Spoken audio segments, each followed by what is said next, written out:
Hey, Father Time, what's up? Why are you here? I've had a really bad week, I gotta tell you. First of all, you got LeBron James having 3 straight triple doubles. I'm supposed to be undefeated, and this guy is kicking my ass. But then I thought my ace in the hole would be the Jake Paul Mike Tyson fight. I put so much money down on the DraftKings sportsbook. On who? On Mike Tyson. I said, hey, this guy, I'm the scariest man alive. I'm undefeated. Or do I get my ass whooped on a regular basis? Charlotte, I've gone literally eternity without suffering a single L. Just Tom Brady guy shows up, and then now it's LeBron, but Mike Tyson? All you've got to do is wait a little bit longer, and that winning streak is going to continue.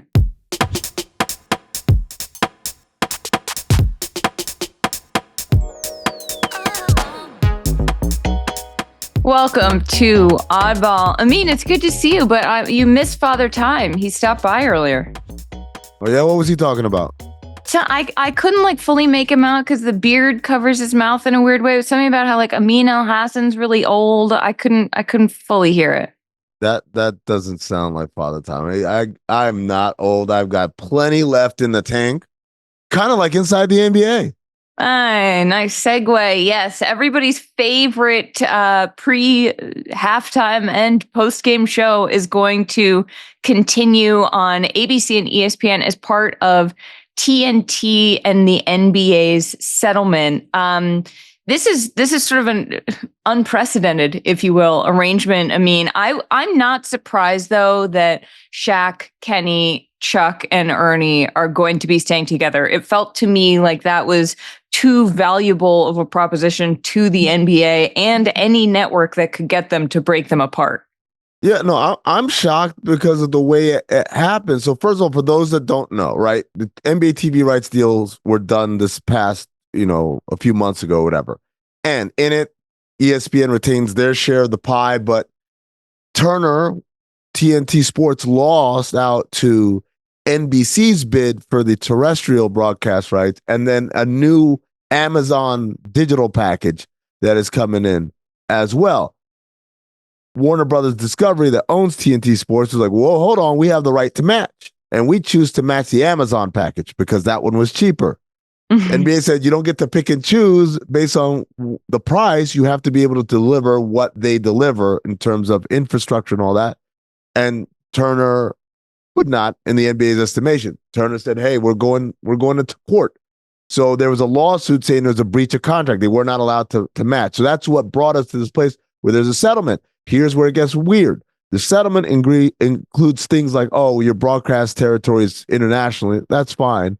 But one of the things is, and you get to continue to make this show, which will then be licensed out to ESPN. So it's not that these guys are going to become ESPN employees. It's not that people in Bristol are going to produce this show now. It's not just Ernie, Chuck, Shaq, and Kenny. It's everybody who makes that show possible. The names that you know, like Underdog, and the names that you don't know from behind the scenes. All those people are going to continue living and working in Atlanta, making that show, which will then be just broadcast by ABC and ESPN. It is a very, very unique solution, and I'll be honest, I didn't see that one coming. No, I didn't either. I'm thrilled though, because I think what a lot of people don't always realize is that you can have the 4 or 2 or 3 or however many sane people in front of the camera.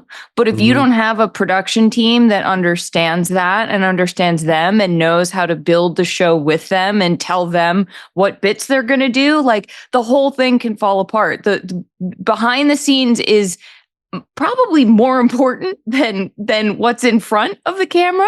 Right. I mean, also what they have in front of the camera is very special. So I don't want to deride that, but it is a whole package. So the fact that they're keeping that together, I think is crucial to the success of this show.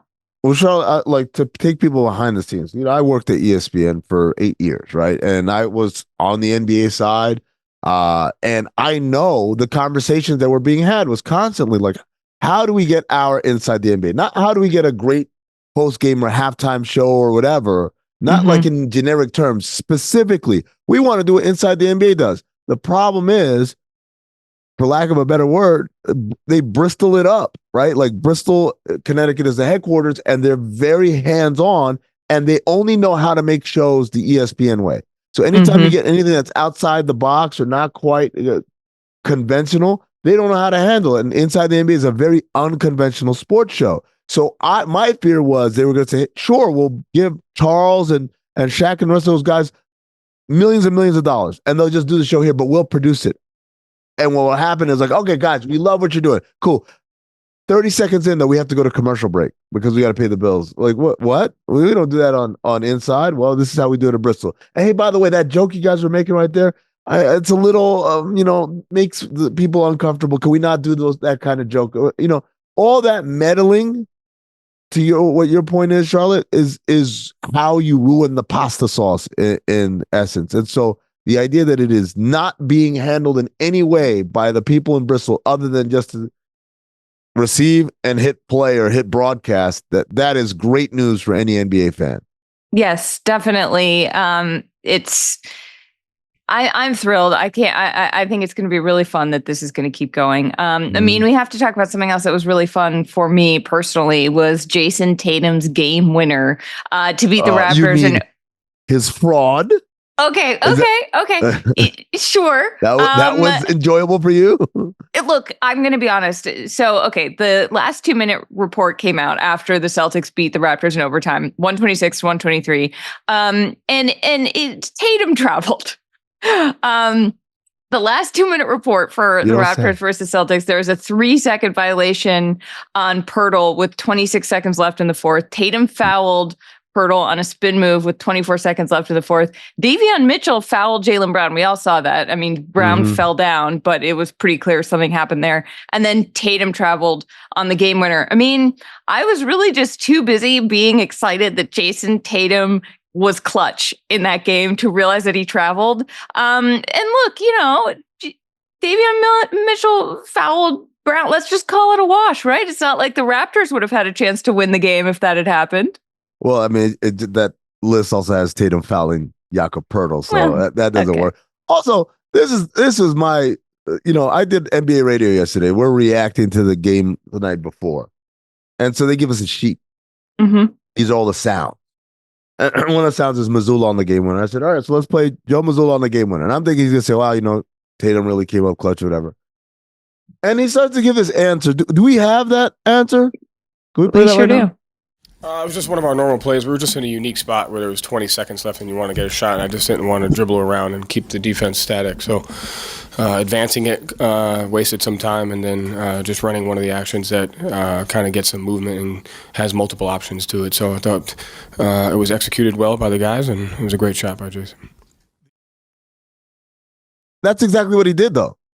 He dribbled the clock out. Some of their actions was a pin down screen for Jaylen Brown coming off of Horford. Jaylen Brown falls down, and then Tatum takes a shot. Anytime you inbound the ball to the guy who normally takes those shots for you, that's not like some crazy action like when we executed. You threw it to your best player, and then he made a shot without anybody setting an on-ball screen for him, without him coming off a screen or anything. You threw it to your best player and he made a shot. What are you talking about? Well, hear me out. I was irate. This is Joe Mazzulla doing the big brain stuff where he's telling you that what he has come up with is so advanced in its simplicity that it is actually monumentally brilliant.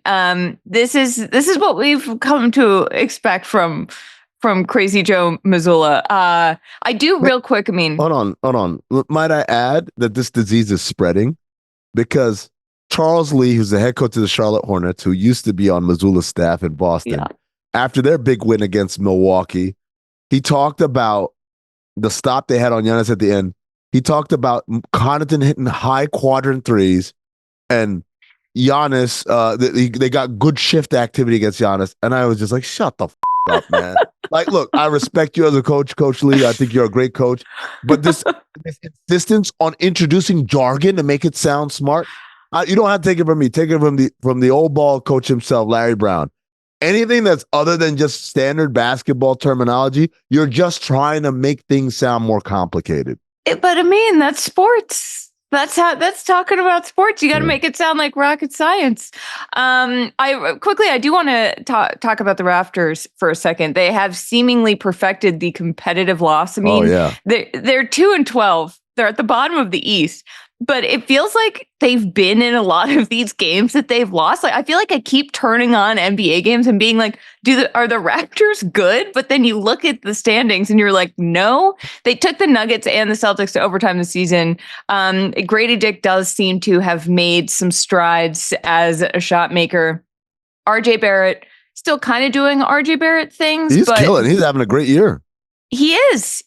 So maybe this is one of those instances where the box scores don't reflect the growth. Look, they're fun. They're definitely fun to watch. Let's start there, right? They're fun to watch.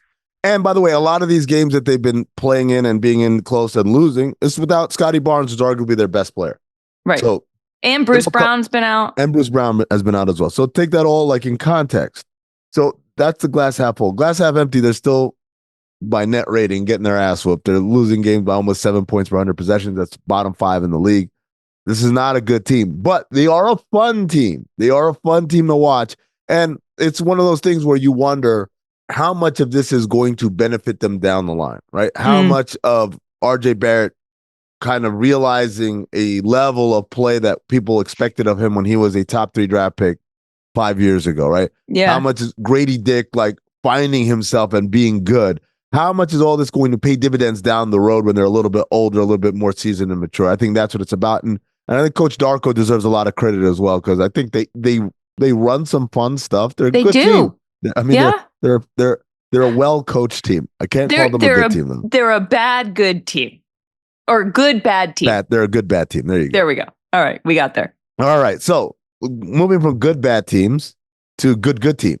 Maybe good great teams. Maybe great teams, right? The Cavs moved to 15-0 yesterday. They beat the Hornets 128-114.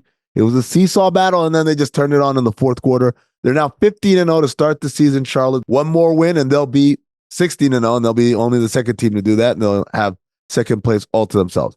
A lot of people probably have had some crazy Cavs takes sitting in their drafts, though. Charlotte, what do you think the anti-Cavs Twitter drafts look like? Well, first of all, we need Blue Sky to make drafts a thing on their platform, because Threads. I've had some. Let's call it Threads then. All right, Charlotte, what kind of anti-Cavs threads are sitting in people's drafts? Shout out to Instagram. You could sponsor us or something. I don't know. I think that people have been waiting for the Cavs to fail. I think every time the Cavs take the court, people are like, well, they can't be this good, because nobody expected them to be this good. And I think expectations can carry a lot of weight through a season.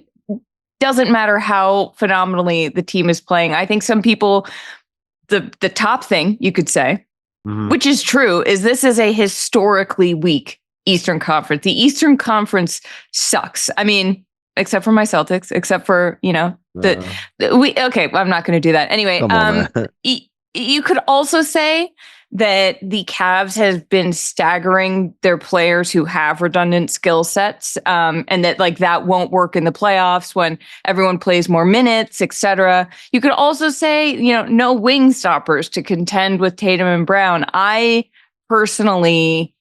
I think this Cavs team is for real. I don't think that this is a team that's on a cliff. You know what I mean? I don't think they're about to completely come apart. What would you say to defend this team? I like to remind everybody that when they started 5-0 or whatever it was early in the season, I said, I don't even think they scratch the surface on how good they can be. I think there's another level they can get to. Now, I don't know if they can get to that level this season, but that speaks volumes. And I think about that because I think about Evan Mobley and what he can do out there on the floor offensively to be even more than what he was. It's funny you said, the Cavs are beating up on a week each. You know what? That's a good point, Charlotte. The Cavs are 4-0 against teams that are 500 and above, and 11-0 against teams that are below 500. So yeah, a lot of their wins have been against terrible teams. I would argue, A, you play who's in front of you. They don't make the schedule. And B, you want to know what the Celtics record is? No. They're 1-1 against, they played 2 games against 500 or better teams. They've won one of them. So it's all right, pump the brakes on how great the Celtics are versus how bad the Cavs are. They play in the same conference. It's the same thing going on there. Okay. Look, okay. But they are playing each other. They're playing each other. This is a big moment. Tell me what you see. Who has the edge going into this? So I think, look, I don't know if I would say the Cavs are better than the Celtics. What I will say, though, is contrary to what your threads drafts say, I think the Cavs do match up well against the Celtics because they have answers for certain things. So when you say they don't have wing defenders, I disagree. They've got Max Strus. They've got Dean Wade, who's a sneaky good defender. They've got Isaac Okoro. I think those guys are good. And then more importantly, they've got size, right? You get past one of those guys, it's not a free reign to the basket. You got to contend with Jared Allen, who's one of the best rim protectors in the league, and Evan Mobley, who's a tremendous defender all over the floor. Hell, even if Porzingis is back, I think Mobley's a guy that matches up well against him. And on the other side, their best offensive players, even though I think Mobley should be the focal point and needs to do more, but their best offensive players are Garland and Mitchell, who both having great seasons. Yeah. The Celtics don't really have small, like feisty defensive guards. I mean, Peyton Pritchard pretends, but he can't guard those guys. Oh, so pretends. Now you got Brown. You think he can guard those guys? Is it like he's not. We'll see. We'll find out. Not we'll see. We've seen he can't guard those guys. He can't guard those two. So now you're asking Brown and Tatum to guard, but now that's a lot harder for them. They're used to kind of guarding a certain style of play. Now you got to chase these smaller guys, quick guys around. I don't know. I think the Cavs actually match up pretty well against the Celtics. One thing I think we can both agree on, Amin, is that Georges Niang is somehow the key to victory. This guy is the winningest player of the 2010s. He has 214. The 2020s. That's what I mean. Sorry, what decade is it? Because he was on the Jazz, then he was in Philly, and then he's been on this Cavs team. This is I feel like the math, as they say on TikTok, which we hate, is not mathing, but that's the math, Amin. I'm staggered. Those three names behind them. I know. Are not higher. Like the Jokic, Tatum, Jrue Holiday, all who have won championships. Wait, hold on. No, it's not even about championships. The Nuggets have been great in the regular season every year since the bubble. And, Jrue Holiday has been on nothing but elite teams, basically. And Tatum, we've talked about like how many seasons in a row they've been excellent. How's Jordan Niang? I don't know. Where do we get that stat from? We crunched the numbers. We did this math. Well, I don't know. This is an in-house number. We'll figure. We'll do if some it's an in-house digging. number, we need to put the Oddball logo on it because when people reference it, they need to reference us. But if it's not us, we need to push someone under the bus and say, I don't know about this. Okay, fair. Let's talk about the Timberwolves real quick. Minnesota had an interesting past few games, and Ant was fined $35,000 for flipping off a fan on Friday. On Sunday, Julius Randle hit a game winner against the Bradley Beal and Kevin Durant-less Suns. Minnesota is 8-6. The season has been a lot of highs and lows. And is this like what are we expecting from them at this point? Is it too early to say that they're not meeting expectations? It's not what are we expecting. It's what does basketball expect? You had your Cinderella run and oh my God, this guy's going to be the MVP and all that. All right, guess what? Welcome to Expectationville. Population, you and a handful of other teams. And when you hit this level, it's all about what have you done for me lately. You can't point back to that. Oh, we made the conference finals. Nobody cares. Right. Nobody cares. People care about what are you doing now. The expectations for them is to be at or around the top of those standings in the conference and to compete for a championship. And anything less than that is a disappointment. In the words of Arman Asante from American Gangster, your success took a shot at you. What are you going to do? You're going to be unsuccessful? Frank, you can be unsuccessful and have friends. You can be successful and have enemies. You can be unsuccessful and have no expectations. Or you can be successful and have expectations. That's where we're at. Why did they get rid of Cat again? It felt like that was working. Oh, he's got a stack of money. Now you're just bragging that you have money. Come on. I have money just lying around. That's we get oddball petty cash right here, everywhere. Yeah, cool cash. I mean, yeah, right. They had to get rid of him. They had to pay Naz Reid. It was the best time to get value for him. Blah, blah, blah. Look, we'll see. Julius Randle and Dante DiVincenzo, do not seem like the answer, but I wish the best for I want the Timberwolves to be good. It was really fun when they're good. Ant is obviously incredible, and the future of the league is in good hands, as some might say. I mean, when we come back, it's time for Hot Streak. Stick around.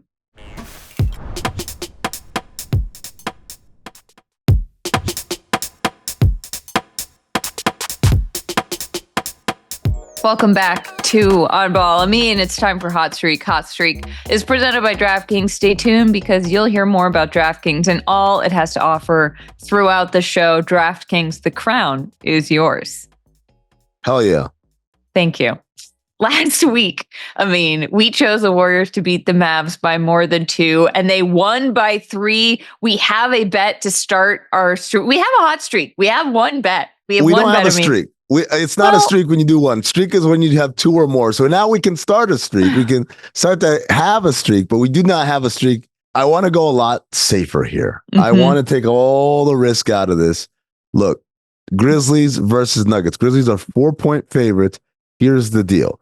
Jokic has been out for personal reasons. He was listed on Sunday, well before the game, as out for sure because of personal reasons. Chances are Tuesday will still be a day where he'll be out. So if he's out, they're awful. They don't have Aaron Gordon. He's out with the calf strain. Jamal Murray looks like a shadow of his former self. And I am going to say that this team that has lost to a Pelicans team without Zion and lost to the Grizzlies without Ja just the other night, it's going to go ahead and repeat and lose again. I'm picking the Grizzlies here, -4.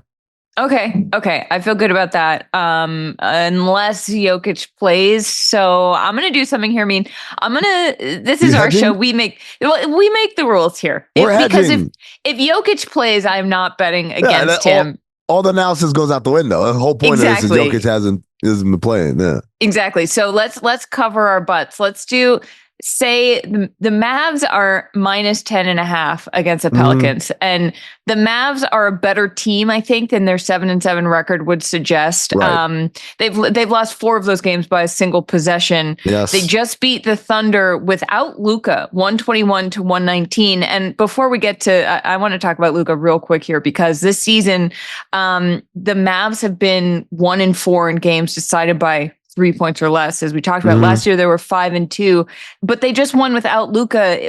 What is he bad luck? Like, what is this bad luck? Like, what's happening? No, I mean, I think anytime you talk about games that are decided by a single possession, there is an extreme element of luck to it. I don't want to take away late game execution and shot making and clutch and all that, but there is a significant case of luck. Did the ball go this way or that way? Did the ref make the call on this side or that side? So that's why we praise teams with big net ratings, because it tells us you don't even let it get to that point. I'm unequivocally so much better than you. We won't get to a case where it's like, well, now we got one possession to win this game. So Dallas, I think, is a good team, and I think they are uniquely built to be a good team in the clutch because of Kyrie and Luka and their ability to create shots. Having said that, being in that situation invites a risk that you shouldn't have to do. You know how coaches in the postgame are like, well, we should have never let it get to that point. Yeah. That's why, right? So right. I don't think this is about Luka or Kyrie or anything. I think it's just, hey, man, you guys got to get out of those close game situations. The Mavs looked a lot faster, though, without Luka, where Luka will walk the ball down the floor. Does that is Luka going to have to play faster to make this work? No, they play it according to him. He's the piano player. They're the piano carriers. The pace that they play at is on purpose because that's Luka's pace. That's what you do when you have an MVP candidate. It's like saying, hey, the Nuggets, going a lot of stuff in the post. Yeah, there's a reason. Okay, fair. This is a bet I'm really not too worried about because the Pelicans have had an awful injury season so far. I feel very bad. 7 of their top 9 guys have been missing time already, and they're 4-10. Those Cooper Flag highlights have started rolling in from the Duke games. I mean, someone besides Utah and Portland is going to have to miss the playoffs in the West. It's tough. No CJ McCollum, no DeJounte Murray, no Zion Williamson, no Herb Jones. That's you're taking basically everybody not named Brandon Ingram off the roster. Yeah. It's impossible for anybody to win under those circumstances. Okay, so in case Jokic plays, so we're taking Grizzlies -4. Yeah. In case Jokic plays, we're taking the Mavs minus 10.5. It's our show. We can called hedge hedging. if we want to. All right, that's it for Oddball. We will see you tomorrow for Trivia Tuesday. Michael Jordan's the greatest player of all time.